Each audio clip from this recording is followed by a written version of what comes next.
प्रश्न क्या कह रहा है, वायु में सल्फर डाइऑक्साइड की सांद्रता भाग प्रति मिलियन में को ज्ञात करने के लिए एक नगर के 30 मोहल्लों से आंकड़े एकत्रित किए गए, जिन्हें नीचे प्रस्तुत किया गया है। फिर आंकड़ा दिया गया है, कह रहा फिर नीचे वायु में SO2 की सांद्रता का माध्य ज्ञात कीजिए। हमको निकालना है जो है माध्य, तो आपका दिया गया है SO2 की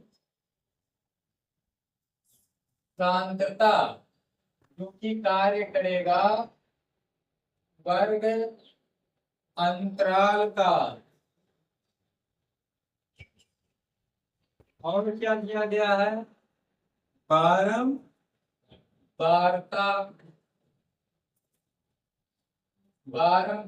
को हम लोग लिख लेंगे F से।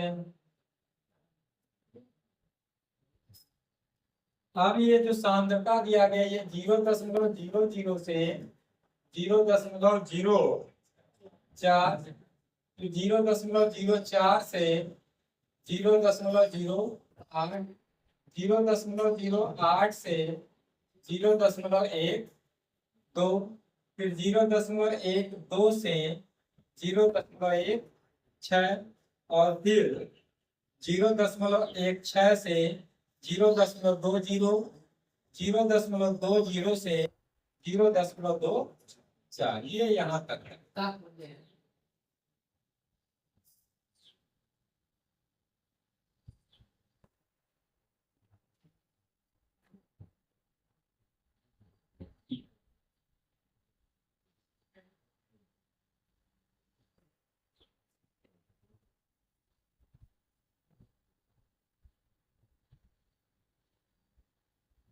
अब इसकी बारंबारता दी गई है 4 9 9 2 4 2।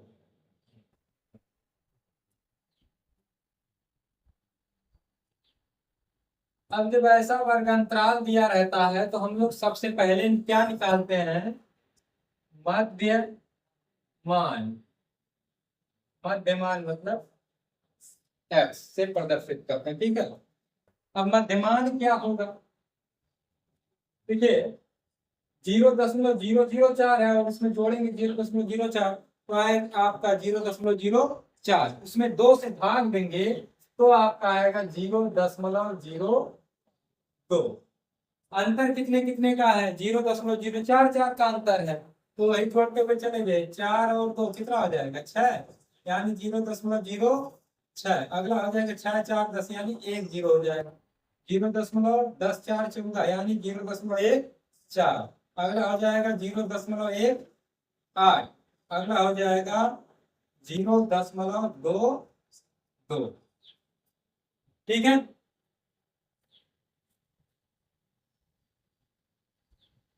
अब देखिए बारंबारता में कोई बहुत बड़े अंक नहीं आए हुए हैं, आपके प्रश्न में भी कुछ विधि के लिए कहा नहीं है, तो हम लोग प्रत्यक्ष विधि से ही निकाल दे रहे हैं। तो यहाँ हम लोग बना लेंगे कॉलम F X, क्या कॉलम बना लेंगे F X, क्योंकि बहुत बड़े अंक नहीं है बारंबारता में और ना ही मध्यमान में कुछ ज्यादा बड़े अंक हैं।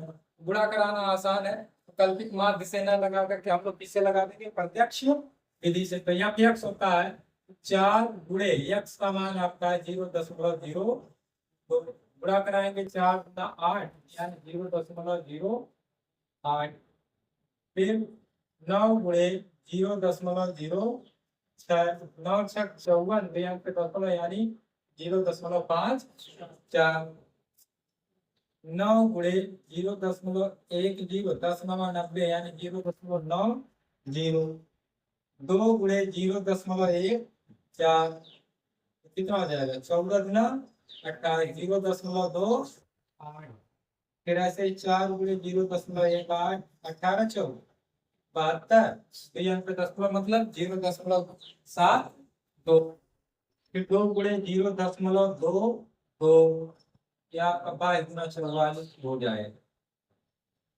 अब हम लोग क्या करते हैं, योग निकालेंगे, जोड़ेंगे। यहाँ सिग्मा एफ बराबर आपका 30 घर दिया गया है, 30 मोहल्ला दिया, घर नहीं। 4 9 13, 13 9 22, 22 2 24, 4 28 2 30। तो सिग्मा एफ निकल गया, इसको भी जोड़ डालो। Sigma F x, sigma F x भी जोड़ करके निकाल लेते हैं। ये आपका 8 8 और ये 4, 12 12 8 20, 20 2 22, 22 और 4 26 के 6 हासिल 2। तो 2 यही जोड़ लेते हैं, 2 और 4 6, 6 और 7 13, 13 और 2 15, 15 9 24 और 5 29 के दशमलव के नीचे दशमलव हासिल 2 बचा था, तो यहाँ सब जीरो है, कोई तो हो जाएगा। ठीक, देखिए बारंबारता पता है, वर्ग अंतराल पता है, तो सबसे पहले वर्ग अंतराल के साथ हम लोग मध्यमान निकालते हैं। मध्यमान क्या होता है? निम्नतम और उच्चतम सीमाओं को जोड़ करके आधा।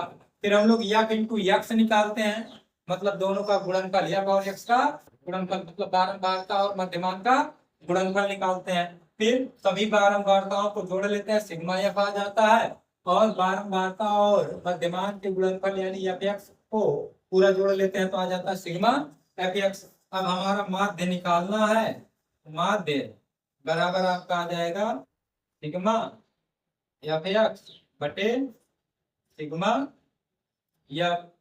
तो सिग्मा एफ 6 बटे कितना 30। अब इसमें अगर इसको आप 30 से नहीं भाग दे पा रहे हैं, 3 से तो दे सकते हैं। ऐसे देखिए 3 दहिया 30, 3 से इसको काटोगे, देखो यहाँ 2 में भाग जाएगा, नहीं तो यहाँ होगा 0 दशमलव, है ना, ये 29 होगा। 3 27, 3 27 और 2 2, फिर ये 26 हो जाएगा। 3 8 24, 2 26, ऐसे ही 3 6 18, 6 6 आता रहेगा, तो इसको हम लोग 7 लिख सकते हैं। क्या कर सकते हैं? 7 लिख सकते हैं। अब 10 से भाग मतलब एक अंक और दशमलव, मतलब यही 0 एक बढ़ जाएगा, 0.09867। पार्ट प्रति मिलियन में दिया गया है, तो यहाँ लिख देंगे ppm, पार्ट प्रति मिलियन।